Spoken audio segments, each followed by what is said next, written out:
جو لوگ اللہ سے محبت کرتے ہیں ان میں جو ایک محبت کی چنگاری بھڑکتی ہے، تو اللہ نے اس چنگاری کو ٹھنڈا کرنے کے لیے، اللہ خود تو عرش سے نیچے نہیں آتا نا، تو اللہ نے ایک چار دیواری بنا دی اپنے محبوب ابراہیم علیہ السلام کے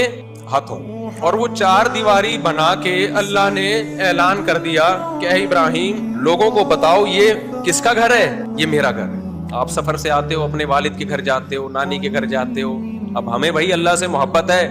تو اللہ تیرا گھر ہے کہاں، ہم عرش پہ تو نہیں جا سکتے، تو اللہ نے ہم پر مسلمانوں پر بہت بڑا احسان کیا،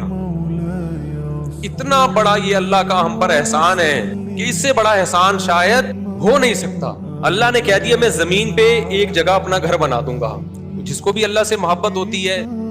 وہ چاہتا ہے کہ میں اس گھر کی جا کے، اب جس کی اللہ سے محبت ہوگی نا اور اس کو بیت اللہ کی قدر ہوگی کہ یہ اللہ کی طرف منسوب ہے،